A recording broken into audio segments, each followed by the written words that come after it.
फिर आते हैं पाइथागोरस थ्योरम में। पहले हम लोग एक ट्रायंगल ले लेंगे, ठीक है, इसी पे बेस्ड है। एक एंगल 90 डिग्री का होगा, मतलब ये राइट एंगल ट्रायंगल है।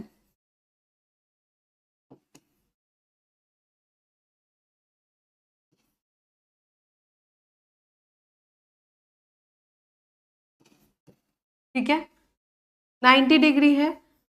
इसके ये एंगल के सामने वाला जो साइड होता है वही सबसे बड़ा होता है और उसको क्या बोलते हैं, हाइपोटेनस। ठीक है, ये एंगल के नीचे जो लाइन होता है वो क्या कहलाता है, बेस, और ये एंगल के साइड में जो लाइन होता है वो क्या कहलाता है, परपेंडिकुलर। ठीक है, ये हो गया हाइपोटेनस, ये हो गया परपेंडिकुलर, ये हो गया बेस। अब फॉर्मूला क्या बनता है, हाइपोटेनस का स्क्वायर इक्वल्स टू परपेंडिकुलर का स्क्वायर प्लस बेस का स्क्वायर। ठीक है, अगर स्क्वायर इस साइड जाएगा तो वो रूट भी में आएगा। ठीक है, h equals to under root P square plus B square. इस वाले फॉर्मूला को अच्छे से याद कर लो, it is very important. Okay, अगर मान लो हमको यहाँ से परपेंडिकुलर निकालना होगा तो पी स्क्वायर इक्वल्स टू, ये बी इधर गया, H square minus B square. ठीक है, अगर बेस निकालना हुआ तो B square equals to H square minus B square. Okay, समझ आया? ये हो गया पाइथागोरस थ्योरम।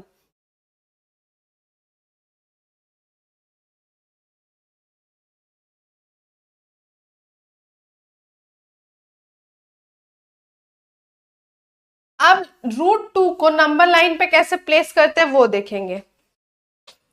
पहले स्क्वायर ड्रॉ करेंगे ABCD। ठीक है, स्क्वायर ड्रॉ किया ABCD। ठीक है, जिस सबका साइड कितना होगा, 111 सेंटीमीटर, चारों साइड 1 सेंटीमीटर का है। ठीक है, AB और BC इक्वल है, AB और BC इक्वल है क्योंकि दोनों ही 1 सेंटीमीटर के हैं। ओके, अब AC हाइपोटेनस है, सबसे बड़ा वाला एंगल है, और ये 90 डिग्री है, तो AC हाइपोटेनस का स्क्वायर इक्वल्स टू परपेंडिकुलर का स्क्वायर प्लस बेस का स्क्वायर। तो हाइपोटेनस AC का स्क्वायर इक्वल्स टू AB का स्क्वायर प्लस AC का स्क्वायर। अब इधर का स्क्वायर इधर भेजेंगे, under root AB square plus AC square. AB और AC का कितना वैल्यू था, 1 1, तो अंडर रूट 1 का स्क्वायर प्लस 1 का square equals to under root 2 centimetre. ठीक है, हाइपोटेनस 2 सेंटीमीटर का है। ओके, अब नंबर लाइन ड्रॉ किए। ठीक है, फिर OA लिए। ठीक है, 0 और 1 के बीच 1 सेंटीमीटर का दूरी है, उसको कितना लिए, OA। ओके, फिर स्क्वायर ड्रॉ किए OABC। ठीक है, फिर ये 1 centimetre, base 1 centimetre, perpendicular 1 centimetre, hypotenuse √2 centimetre draw किए। ओके, ऐसे करके ड्रॉ किए। यहाँ पे अच्छे से स्टेप दिए, बिल्कुल एकदम समझ आएगा। ओके, ऐसे ही √3, √7 का है, √5, ये तुम लोग देखना। ठीक है, नाउ अब addition of 2 irrational number is not always irrational number. ठीक है, ये एक स्टेटमेंट है, अगर 2 इरेशनल नंबर को ऐड करेंगे तो ऐसा जरूरी नहीं है कि हर टाइम वो इरेशनल नंबर ही होगा, वो रेशनल नंबर भी हो सकता है। ठीक है, या सब्सट्रैक्ट करेंगे तो रेशनल नंबर भी हो सकता है। ओके,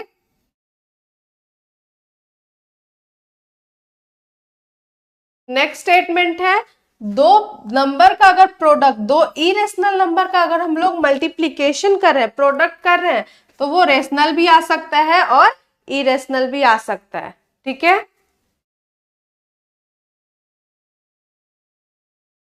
और अगर 2 इरेशनल नंबर का डिवीजन करेंगे तब भी वो रेशनल या इरेशनल कुछ भी आ सकता है। मीनवाइल ओवरऑल यही है कि अगर 2 इरेशनल नंबर है उसको प्लस माइनस मल्टीप्लाई डिवीजन कुछ भी करो, ये इरेशनल भी आ सकता है और रेशनल भी आ सकता है।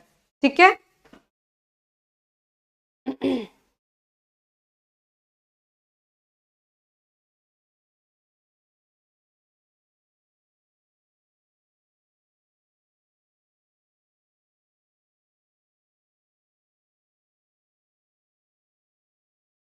यहाँ पे ट्रू फॉल्स है ये करना, ठीक है। इरेशनल नंबर क्या है वो बताना है, अब रेशनल और इरेशनल है वो भी बताना है, ठीक है। देखो कैसे पता करते हैं रेशनल है कि इरेशनल, अगर रूट 9 है, ओके, अगर रूट 9 है तो इसको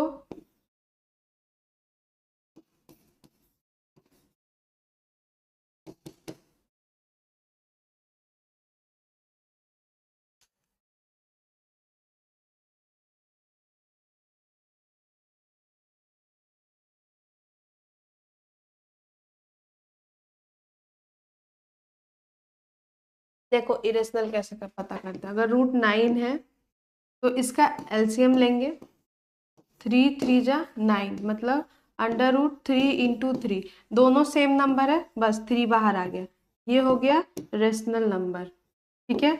अगर रूट रह जाता, कोई ना कोई कारण से रूट रह जाता, दो नंबर का जोड़ा नहीं आ पाता, तो वो क्या कहलाता, इरेशनल, ठीक है। मान लो 2√2 रह जाता तो ये कहलाता इरेशनल। 2√2 कैसे आता, √2 × 2 तो एक जोड़ा तो निकल गया बाहर, लेकिन एक 2 अंदर ही रह गया, तो ये हो गया इरेशनल नंबर। ऐसे करके रेशनल और इरेशनल को पहचाना जाता है, ठीक है। नंबर लाइन पे 5 3 ये सब डिनोट कर लोगे तुम लोग, ठीक है। By adding, subtracting, multiplying, dividing any two real numbers we get a real number, ठीक है। अगर दो रियल नंबर का एडिशन, सब्सट्रैक्शन, मल्टीप्लीकेशन या डिवीजन कर रहे हैं तो रियल नंबर ही आता है, ओके। चल आते हैं कुछ फॉर्मूलाज पे, ये फॉर्मूला बहुत जरूरी है, like A+B+C equals to A+B+C। मैं इसको क्यों बता रही हूँ, associative law of addition, commutative law of addition, associated law of multiplication, इसको बस लर्न करना है और कुछ नहीं। कौन सा लॉ है उसके बेसिस पे इसको फॉर्मूला को लर्न करना है, इसमें कुछ एक्सप्लेनेशन देने की जरूरत नहीं है मुझे, ठीक है।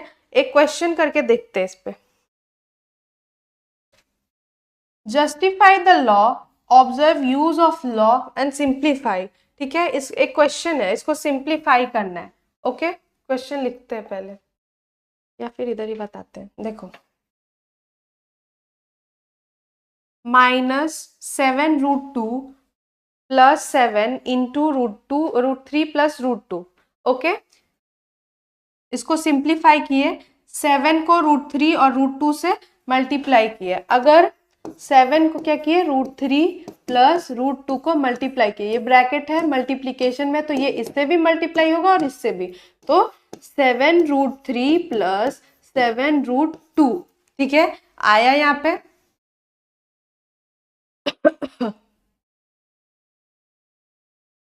उसके बाद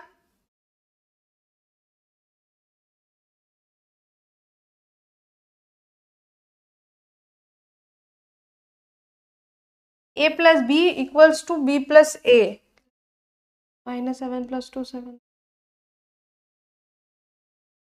अच्छा देखो, अब ये जो है, ये ब्रैकेट के अंदर जो है √7√3 + 7√2, तो इसको ऐसे लिखे या 7√2 + 7√3 लिखे, बात बराबर ही है, दोनों इक्वल ही होगा, okay.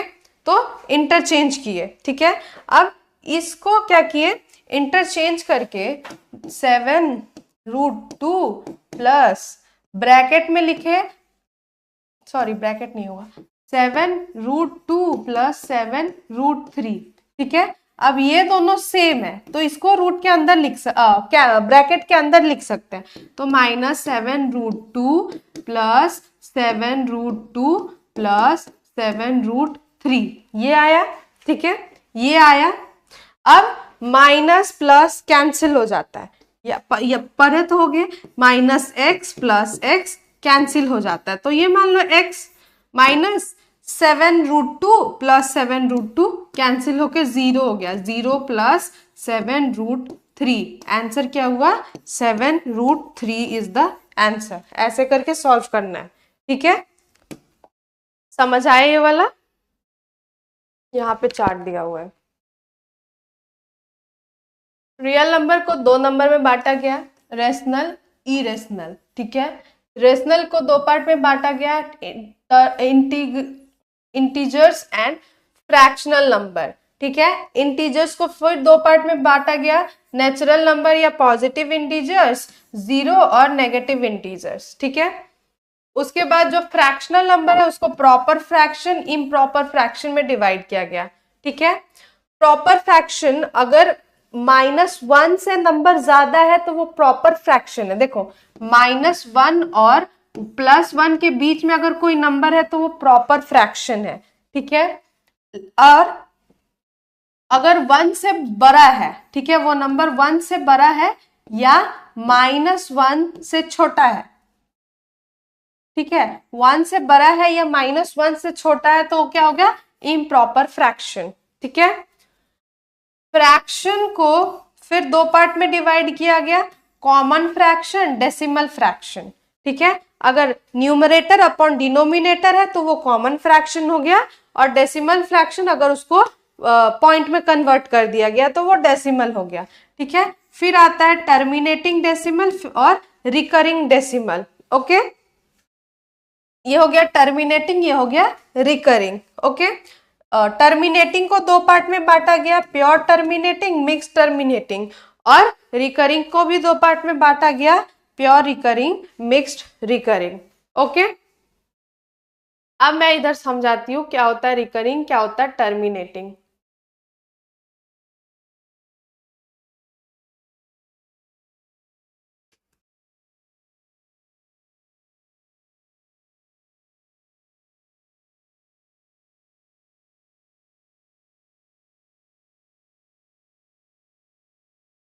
If a rational number is in the form of p by q and q has the prime factor 2 or 5, ठीक है?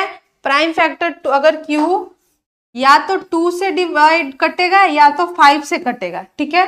प्राइम फैक्टर है 2 या 5 का, और पी क्यू को डेसिमल एक्सपेंशन किया गया है और देखा गया कि जो क्वेश्चन है वो डेसिमल नंबर है, ठीक है? जो क्वेश्चन आया वो डेसिमल नंबर आया और रिमाइंडर 0 आया, वैसे नंबर को टर्मिनेटिंग डेसिमल बोलते हैं। देखो, अगर कोई नंबर p बाई क्यू के फॉर्म में है, ठीक है, और q किससे डिविजिबल है? या तो 1 से, या तो 2 से, या तो 5 से, ठीक है? और मान लो क्वेश्चन, यहाँ पे जो नंबर आता है वो क्वेश्चन क्या लाता है, तो क्वेश्चन पॉइंट में आया, ठीक है, और रिमाइंडर 0 बचा, ठीक है, उसको क्या बोलते हैं? Terminating decimal. रिमाइंडर 0 बचा, पॉइंट में है, terminating decimal, okay? For example 5 divided by 3, ठीक है? 5 को 3 से डिवाइड करेंगे तो 1, 3 -2, 0 पॉइंट, सॉरी पॉइंट देके, हो पॉइंट देके 0, 6, फिर 18 आया, फिर 2 आएगा, फिर 0, 6, ऐसे करके आ रहा है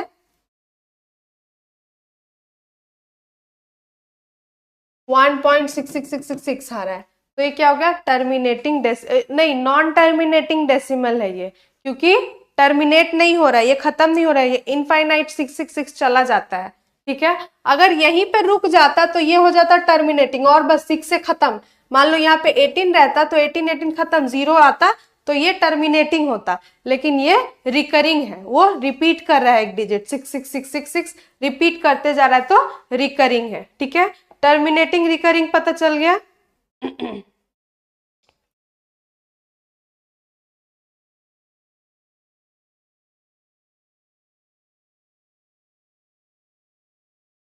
वही देखना है टर्मिनेटिंग है कि रिकरिंग है। देखो, नॉन टर्मिनेटिंग तो पता चल गया कि एक पॉइंट, एक नंबर के बाद वहीं पे 0 आ गया, रिमाइंडर, बात खत्म।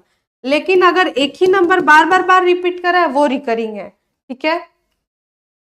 नॉन टर्मिनेटिंग रिकरिंग किसको बोलते हैं? दूसरा दूसरा नंबर चलते जा रहा है, वो जीरो रिमाइंडर नहीं आ रहा है, लेकिन अलग अलग 6, 5, 2 करके चलते जा रहा है इनफाइनाइट तक, वो हो गया नॉन टर्मिनेटिंग रिकरिंग। ठीक है, हो गया, इतना समझ आया? और तो कुछ है नहीं इधर।